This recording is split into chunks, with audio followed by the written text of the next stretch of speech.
That's right. It's the best football show. I'm Brian Baldinger, and that is Mark Schlereth, otherwise known as Stink, one of the great nicknames that have been given and bestowed upon any of us in this great game. And this is an app that you can find in a free Odyssey app. You can download it, like it described. You can find me and Mark all over. Mark's doing games at Fox Sports every week.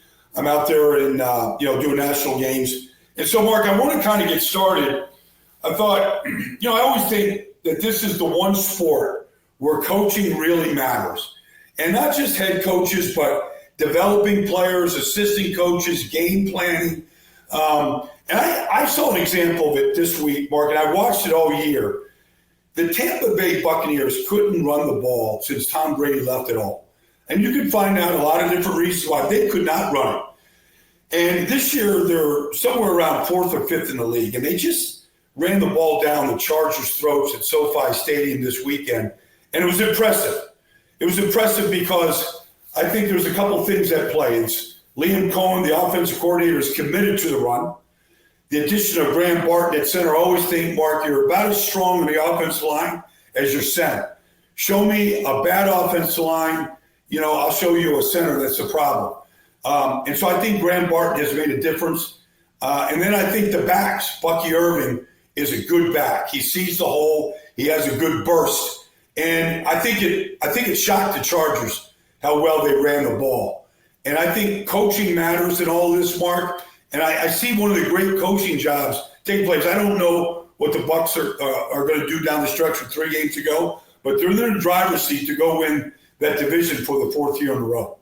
Yeah, I had them a couple of weeks ago, Baldy, on Fox, and sat down and had a really interesting conversation with Liam Cohen. And then it went on into the hallway after that, and then it went on Sunday morning on the right. Yeah. And it really became more about the running game than it was anything else. And it's one of those situations, in the National Football League right now, it has become such a pass-happy league because all the rules are bent toward throwing the ball. Yeah. And, that's excitement, and people think that that's where points come from and this, that, and the other, and all the garbage that you've been sold as a fantasy football owner. Yeah. And ultimately, the really good coaches want to understand and want to know how to run the football. Yeah. And so we got into a really in-depth, just technique and just a technical conversation about running the football. And he was a fascinating guy to talk to because, he comes from an old wing T program that his coach was his father. Okay. And so he'll use some wing T principles in the Tampa Bay Buccaneers offense. And so that's where it comes from. He talks to his dad every week, and his dad, his one advice is, keep running the ball, run the ball, run the ball, run the ball. And it's really interesting, Baldy, because there are so many coaches. I think the general population thinks that because you coach in the NFL, you're a good coach. And I'll be the first to tell you there's a lot of crappy coaches that coach in the National Football League, a lot of them. Yeah. And ultimately, the teams that really understand the running game, understand the value and the philosophical approach to the running game, but really understand the nuance of the running game. And this is where I get into, there's some teams that like volume and they like what you call a scheme running game, right? Yeah. Meaning that if every week you're the outside zone, you're right. Well, when they scheme up a running game, they're saying, "Hey, man, we're not going to go in with our identity. We want to see what you don't do well. We got we're going to scheme it up, right?" And so we're going to see what you don't do well, and we're going to steal plays from different teams, and we're going to use those plays. And my thought process on that is always, man, you don't understand if that's not what you're versed in, and you haven't really studied it. You don't know the pitfalls of it, and you don't really know the nuance of it. And so as a player, and you'll appreciate this. Like one of the jokes I have with my crew is you never upkick a 4-eye. And a 4-eye as a guard is an inside shade on the offensive tackle. And an upkick is an aggressive pass set, right? I'm going to go attack you. I'm going to upkick. Some people call it short set, whatever you want to call it. Yeah. And we've got this joke where you don't ever up kick a 4-eye, and people, my producers and stuff, they don't really know what it means, but they'll say sometimes something will go wrong. We'll screw something up, and we'll say, oh, so and so up kicked the 4-eye. What an idiot, It's a standing joke now. Yeah, it's a joke. But the reason you don't up kick a 4-eye is because as a guard, as you up kick it, it gets you turned. Yep. And it creates a short edge and a short inside edge. And so the way I learned that is I was a real good up kick guy, a real good short set guy. And the way I learned that is a guy got into a 4-eye and I attacked him and he beat my ass and hit the quarterback. And I was realized at that point, like, you can't do that. That's the problem of being a week-to-week scheme football team. You'd miss some of that nuance, and you don't know it until you get your ass kicked doing it, and you're like, oh, shoot, that cost us a game. So I'll go back in time. I went up to Buffalo in free agency one year, Mark, and Tom Bresnahan was the offensive line coach up there in Buffalo. They had a great line. Wofford was up there and Ken Hall, and they had a good line. And then Thurman Thomas running the ball.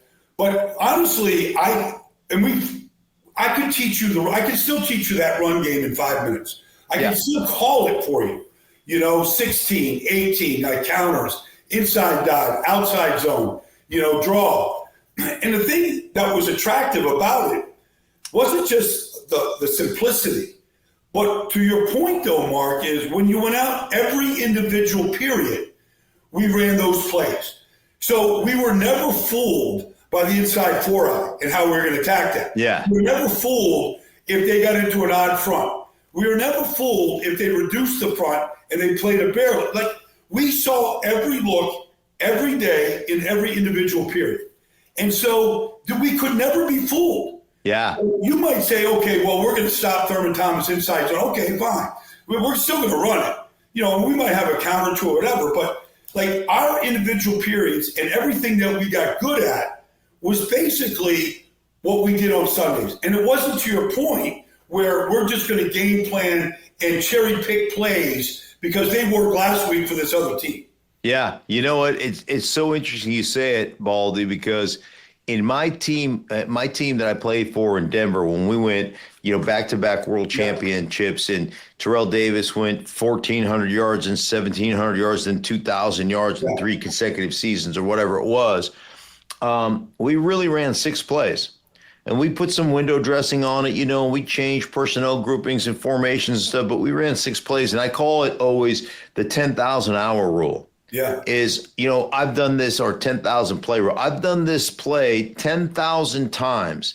There is nothing you can get into. Mm-hmm. There is no look that you can show me that I'm not prepared for, that I won't adjust to. But you've only defended it 200 times. So I'm better than you. Yeah. And I know that going in. So there was always that aspect of it that I think is a really important thing. And one of the things I do, like, I've had the opportunity, I'm sure you have too, where guys pick your brains, and I've consulted for several teams and come in and flown in and done that stuff. One of the things I tell teams that are struggling is, and this goes back to the movie City Slickers. Remember City Slickers, the Western? And Jack Palance is the old wise, hard-ass cowboy, right? And he goes, the secret to life. And these guys are all sitting on pins and needles waiting for it. He goes, is in one thing. He goes, one thing. And then he dies, right? And they're like, what's the one thing? They don't know. Yeah. So I'm like with these offensive line coaches and coordinators, I always say, find one thing you can do. Show me one thing that you can do well. Maybe it's, the deuce block on the front side of power. Okay. Maybe it's a zone scheme, whatever it is. Find me one play that you can do, that you can execute against anything 100% of the time, and you can have success with that one play. And then let's build an offense off of doing that. Let's find the adjunct plays that fit with that, because one of the things I always think about as a player is I want to make you play a scheme, not necessarily a block, but a scheme. So if I'm on the backside of tight zone and my footwork is perfect every time, and we're coming off and we're coming off and we're coming off, and you're trying to cross my face, you're trying to squeeze down that A gap, and we just keep coming off, and you're trying to squeeze, right? And we run it enough times, and all of a sudden I use that same exact footwork, but we're going power, and it's the front side. And I take those steps, and you squeeze, and then we wheel your ass over the top, and we take you 2 gaps out of where you're supposed to be because you're playing that scheme that was inside zone. Now all of a sudden, whoa, we got you down, and there's a hole the size of a garage door that your back can run through, and all of a sudden we got you right where we want you. So you can build off that one thing if you know what you're trying to accomplish. And too many coaches and too many organizations go, let's be good at everything. I want to be a great zone team. I want to be a great gap team. I want to be a great counter team. I want to be a great trap team. I want to be a great, and I'm like, you can't be good at everything. You just can't. Yeah. So one of the other great coaching jobs this past week, Mark, I don't know if you've done any Packer games this year, but I'm a big fan of Matt LaFleur, Andy Stanovich, and the guys.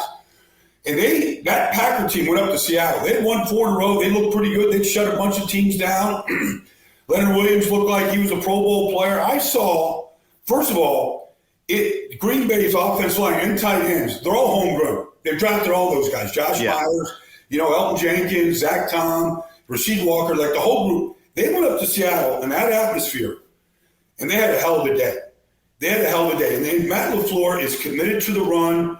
They got some young wide receivers and the quarterback, he'd be hot, all that kind of stuff. I thought they won the line of scrimmage up there more. And I thought, when we're looking around this league, we're kind of advancing our games and sort of looking what else happened. I thought it was one of the really great coaching jobs. You're looking, like their inside zone, Josh Jacobs is a hell of a back, but their inside zone, they're foot to foot, they're shoulder to shoulder mark. They're playing with good pad level in December. Sometimes you don't see that at all in this league right now at this time of the year because teams aren't practicing the right way, all that. I saw a well-coached team that won the line of scrimmage, and it just sort of jumped off the screen at me, Mark.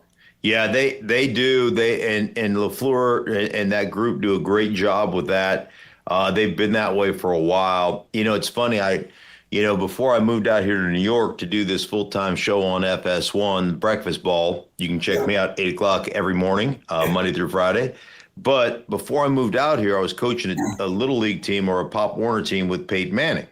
Okay. And so here's our coaching staff. It's Peyton, it's me, it's Terrell Davis, it's Brandon Stokely, right? So like we got a bunch of a couple of Hall of Famers on there. Got some hardware right there, Mark. Yeah, we got some grunts, won a bunch of Super Bowls. Anyhow, so we're coaching this team. And Peyton is an absolute freak show when it comes to like what he wants, the number of plays he has. Yeah. Like we'll go into a game plan with 12-year-olds. We'll have 280 plays up. Like it's insane. Yeah. Right. So he always gets me these late night like these texts, and he's like, "Hey man, I'm looking for a play. I'm looking for this. I'm looking for how would you block this? These things." And so he's like, "Hey, listen, man, I'm looking for some front side gun runs." So, when we call a gun formation, if you have, let's say your quarterback here and your running back here and the tight end is on that side, that's gun near, right? Yeah. If he's on the opposite side, so the tight end's to the right and the back's to the left and the quarterback's in the middle, that's gun far, right? And so he goes, I want some gun near runs to the strong side or some gun far runs, but to be front side runs. Because normally if you're in gun, let's say this is the quarterback and here's the running back. Well, when that play goes to the opposite side, entry back. Right. So you're going to the opposite side. So if you're on the left-hand side, you're running, mid zone, you're running 16. That's just the only way you can run it. Right. And so there's not as many not as many plays. So the first thing I do is go to Packer tape, because I think they have the best gun run scheme to get to the front side. They've got the most diverse scheme that I have watched over the last couple of years. And I cherry pick 5 or 6 plays from Green Bay, and I go, here's some plays, some front side run. Now, you got to coach them up, and the kids got to learn them and stuff. But here's some like near or far, gun runs to the same side, and it's the Packers. And they're innovative, but they're well coached, Baldy. You've seen it, man. They come off together. The steps are together. Like you said, the pad level's right. Week, Mark, you remember like when we would break up in individual drills, we'd have centers and guards working on scoops and front side blocks. Yeah. And you'd have your tackles and tight ends, right? Working the combo blocks there. So literally the first play of the game, they're in a wide formation. This Tucker Kraft is a hell of a player. Yeah. He's a nasty player. He loves blocking. He's actually really good at it. But I'm watching him and Zach Tom on the strong side actually run a combo block and cut the defense off to the linebacker. And Josh Jacobs, he's not going to miss a hole. Like, he cuts right off of that combo block there. And I'm like, how many places are you watching right now where the tackles and tight ends are really working foot to foot and together like that? It caught me by surprise because it really opened up the hole. Yeah, no question. And that becomes one of those things that I think oftentimes, offensive lines get blamed a lot. And I've been saying this for months, and Troy Aikman said it on a broadcast. I've been saying it for years, but Troy Aikman said it on a broadcast. I go, either Troy and I see the game the same way, or is he stealing my stuff? No, I'm not. I'm kidding. But stealing your stuff, Mark. Right? No, but I've said forever. In today's game, sacks have become more of a quarterback-driven statistic than they are an offensive line-driven statistic. No doubt. And I was having this conversation with Sean Payton. He said the same thing. He goes, I believe sacks are mostly on the quarterback. Yeah. And you're like, wow, you know what? Okay, so I'm not crazy. What I think is to be true, but it is one of those situations where quarterbacks drive a lot of that. There's a lot of 5-step ball out, 3-step ball out, no hitch type of throws. Mm-hmm. And that comes on to the quarterback. And in our day, there was so many more 7-step, like legit 7-step drops, and not play pass stuff, not where you're faking it and you're keeping 7 guys in. There were legit 7-step drops where we're getting, we're getting 4 or 5 guys out. And it just doesn't operate that way anymore. So it really becomes one of those things where it is a quarterback kind of driven statistic. Yep. And the reason I bring that up is because I hate seeing quarterbacks sack themselves, Mark. Right. It drives you crazy. But one of the things that people don't really understand is how important the periphery guys are, the backs, the fullbacks, the tight ends. Hell, you get into the LA Rams and they run 12 personnel plays where they're using combination blocks with their wide receivers and tackles. Like Cooper Kupp and Puka Nacua are like tight ends that play wide receiver. That's it's the amazing. Jewel right there, Mark, is they're an 11 personnel team, but they play like a 12 personnel team. Yeah. And their receivers seal the backside, sometimes the front side. As receivers, they're being counted on. Yeah, Cooper Kupp plays on the front side and tray blocks and quad blocks all the time. By the way, do you know what they call that in LA? Have you talked to Sean McVay about that? I know you talk to everybody, but have you talked to Aaron Cromer when he was there? I learned a lot from him. Right. Okay, so Aaron, they call that personnel grouping, they don't call it 11. They call it 11 and a half personnel. Okay. All That's right. what they call it, 11 and a half, because those guys dabble in the tight end game. The other thing what they do, Mark, is they'll bring the wide receiver in motion and block the backside linebacker. Mm-hmm. And so that you don't have to scoop up to it. You can keep everything onside, front side. And they come in and clean up with the receiver right in that like B gap, A gap area to kind of clean up on the backside of those linebackers and just get a chip on them, right? Thinking about you, all that kind of stuff. Yeah, that's where you get into the nickel run game, and you can push your offensive line to the front side linebacker. Normally where you have to push crack to that guy from the wide receiver on that side, we can push that whole thing over, cut back, run, and trust that wide receiver to get that backside player, that backside linebacker that we can't get to. So that goes back into the nickel run game and having a scheme. And understanding what you're trying to accomplish, and then getting hats on hats, because a lot of time in today's game, there's a guy that just not defended, and so then it becomes your running back's got a BYOB, bring your own blocker. That we don't got that guy. So it's pretty interesting. They're another team that I love watching play. Yeah.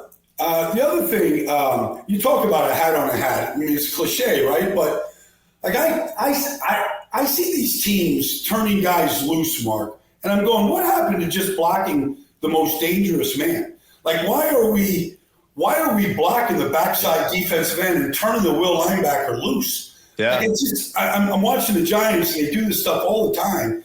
And, I mean, they're not alone. There's other teams where I'm going, somebody's not identifying the personnel. I mean, it's just a mental thing here. It might as well be, a mental assignment here. But, like, you've got to at least give yourself a chance. Right. And block the most dangerous guys.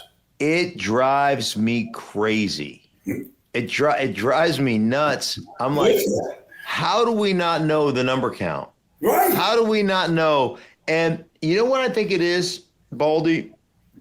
Like, I used to get this. Mark, before you answer, do you think, I've heard some teams right now have reduced a tremendous amount of pre-snap motion where, okay, you're getting sometimes double motions, double shifts, right? The Dolphins are good for that. I don't think it helps them because they can't run the ball at all. But, like, I just think, like, there's almost too much movement. Like, if I was a defensive coordinator, I would stem late all the time to try to mess up my blocking scheme. No, we don't see it. I don't think these guys are, like, I don't know why they don't do it, but I would stem, like you see in college, I would stem late all the time just to mess with this. Yeah, no, it's a great point. There is a ton of motion. As a matter of fact, early in the Broncos season, there was just a ton of motion, and there were so many misidentification and missed blocks that Sean Payton became far more stagnant in what they were doing. So it's a great point because anytime you're motioning, you're changing strengths. Now all of a sudden you're bringing different guys into the box. So you motion from the right to the left, and all of a sudden the safeties rotate, and the guy that was down, now all of a sudden the right-handed safety comes down, the left-handed bails that right. So it changes those number counts. I think one of the problems, and this happened, in my career, late in my career, I would get young kids that would come in, that I'm kind of trying to mentor, and they'd be like, hey, hey, here's the mics. It's 56 and it's 58, and the third mic is 52. And I'd be like, shit can that. Like, you cannot memorize numbers because guys just bounce around and play different positions. You've got to do what we call spot blocking. If this guy is in the position of the Mike backer, we take him. And then I always used to tell guys, can you count to 2? And they'd be like, yeah. And I go, okay, do it for me. They'd like, I'm not going to, no, count to 2, 1, 2, 1, 2. And then I would say, okay, so as you identify the box, you got 4 down linemen. Number 1, weak is Will. Number 1, strong is is Sam. So number 2, whether you go from right to left or left to right, is the Mike backer.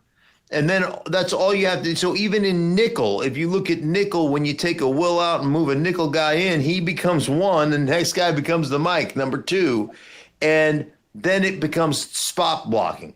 And if a guy gets taken out of the formation, and I see this all the time, so we're going to the front side guy, and all of a sudden you motion out and he walks outside the box, screw him. Right. Turn up and turn the next guy in that spot becomes your backer, right? Yeah. And forget that guy. Yeah. And now the back has to understand, all right, that dude's not going to be blocked. So even if we're wide zone, even if we're wide zone, say to the left, what's going to happen is because he'll be unblocked, he'll start making his way back in once we snap the ball. I'm going to hug to the backside. I'm already automatically going, I'm going to get a cutback. It's just going to be a little earlier. I'm still going to press, but it's going to be a little bit earlier so I can get fast flow and then cut back up in there. And I just don't think people understand or teams understand how to just block an area as opposed to just identifying a guy. So there was a cardinal rule back in the day when we played, Mark, where if you wanted to run counter trade, you had to seal the backside end somehow. The center couldn't work back to choke. And I watched some teams try to run that play like they don't even know that rule. And I see these ends just trailing the play. I saw Myles Garrett the other day just trailing the play and making the play. And I'm like, you can't have that play. You can't run that play if you're not accounting for that end whose job basically is to trail the play. And I look at some of the basics and I'm going, you talk about to start this pod today, Mark, like coaching is not very good. It's just a staple of that play that if you run and want it, weak or strong, whoever's on that backside right there, maybe you got to pull the fullback and the tight end. Maybe you got to seal with the tackle and pull somebody else, as the wrapper. But I watched that play, it drives me nuts. The one other team that pulls a lot is Buffalo, Mark. They run a lot of tackle trap. Whether it's Spencer Brown or Deion Dawkins, they run it a ton. And they do a lot of – it's actually pretty creative because they'll run to the pull, they'll run away from the pull, and then they'll play action off both sides and throw it. And they kind of get you thinking, okay, we're going to play this trap. We got the guard sealing. Dawkins is pulling. Here comes James Cook. Oh, here comes Josh Allen on, the fake and go. And it's a really good package. Nobody else does it like Buffalo, but it's a strong package, especially because the quarterback is such a great threat. Yeah, there's that, and then they play off of that. Like you getting all that action to pull, and all of a sudden you're running something naked out the backside where it's just like a flip to the back, and it's like everybody's eye, like it's so like those big bodies coming across formation. You just can't help but go, I got to get over there, and then you get somebody out there on the edge. You're right. Most of the counter I see today in today's game, Baldy, different than when you and I played. They rarely ever pull the tackle. It's always fullback counter or it's always tight end counter, right? With a guard pulling on kick out and that tight end or that fullback become the wrapper on that. Very rarely do you ever see guard, tackle. And I don't know if that's because of, the wide nine type of stuff and some of the wider defenses, the centers can't get back there and cut that guy off. I'm sure it has, something to do with that stuff. But I see the same thing, man. Very, very little counter like we used to run it back in the day, man. That's all we ran back in my Washington days, man. I came in the league at about 6'3.5". I exited at 6'2", running all those damn counters back in the day. Well, I remember coming back. I remember Chris Hinton was our tackle in Indianapolis for a while, and he was a great player. But it was about 6 tackle traps into the game. You go, they ain't running this anymore, ball. You go out there. You go out and play tackle. I'll play guard. We'll switch it. Yeah. I'm not banging my head into that guy anymore like that. There was some of that going on. The great thing about this podcast here, Mark, is we just talked 30 minutes of football and haven't mentioned a single quarterback in the sleep. Right? I love it. I met Joe Alt for the first time the other day. Okay. So my brother played with his dad. He's so enormous. It's freaky. Yeah. How big he is. But probably a little bit like Jacoby back in the day, but even bigger and wider. But so I had Tristan Wirfs, Rashawn Slater, and Joe Alt in the game. I'm like, I told my play-by-play guy, I might just talk about these tackles today. I might not even talk about the guy handing the ball off, Baker Mayfield, whatever. Like it was just fun to see like tackles of that caliber out there on the field. Dude, I met Tristan the other day. Oh. How thick, dude, his ass and legs and he's a freak, man. And can move. He's a great athlete. He is like a California redwood. Yeah. From the shoulders down, there's no difference in size. Uh-huh. And athletically, his movement skills, like you would not think, as thick as he is built, that he could move the way he moves. It's remarkable. That dude's ridiculous. Yeah. I love watching him play. Wow, what a group of tackles you had. I'll tell you what, the Gedeke kid is not built like that, but he's a good player. Yeah. You know what he is also, Mark? I always think every offensive line needs an alpha, like just a dog, Yeah. And Gedeke is that guy for Tampa. Yeah. Like, I'm not saying Tristan can't be and Graham Barton isn't chasing and Cody Mock can't do this, but Gedeke is a guy that's going to, like in practice, he's going to throw the first punch. He's going to get the party started. Like he's got that edge to him. Yeah. That I think really helps that whole group. Yeah. Up there. We started talking about the Tampa Bay run game, and you mentioned Barton a couple times. That kid that plays center for them, that's been the straw that stirs the drink for their run game. He has made one. He's got some nasty to him. He's got some finish to him. He plays with some leverage and some strength at the point of attack. Yeah. But he's athletic, man. Yeah, that dude can get out and pull. That dude can get to the second level. That was one where there were a lot of rewindable moments for me going, damn. And I talked to Jason Light, their general manager. I go, dude, you found yourself one there because that kid can play. No, he was sending me clips in training camp going up against Vita Vea. He was taking Vita Vea off the ball. He was sending me these clips. I'm like, all right. I can't wait to see the action, but he's lived up to it. Yeah, absolutely. All right, Mark, listen, I think that's enough trench talk here for this week. I don't want people's heads to explode, but we got to do this on a regular basis. Where are you at this weekend, Mark? What do you got? I'm in Carolina with Arizona, and I'm really looking forward to Arizona's got a chance. Now they're behind the Rams. I think the Rams are going to win that division, but it'll be interesting to see how Arizona. One thing I'll tell you about Arizona, Jonathan Gannon has those guys playing their ass off. They play hard. They are not the most talented team. I'm telling you, especially their front seven is not the most talented front seven. But, man, they play their asses off. They play hard. On that side of the ball they did last year, and that offensive line is pretty good. Yeah. Pretty good. I mean, that Froholt's a good player, and Paris Johnson's got to a good start in his business, and James Conner is, you want that guy on your football team. Yeah, if you line up James Carter with every back in the National Football League, he comes in last in running 40s, and he's the one dude I want on my team more than just about anybody because he is hard-nosed. That kid can play, man. He's a special talent. No, it's going to be good. You'll have a good time. That guy, that right guard for Carolina, Mark, Robert Hunt, is a good football player, man. Oh, yeah. I did a game a couple of that dude. I'll tell you what, the other guy that's playing really well for Carolina, and I'll let you go with this, Damian Lewis from Seattle. He's moved over to Carolina. That guy he's big, he's thick, he's powerful. But boy, I tell you what, you want to talk about great steps, Baldy. Just great steps. Good takeoff. I really like him a lot. All right, buddy. Always good to connect, man. Thanks, Mark. Have a great weekend. See you, buddy. You too, buddy.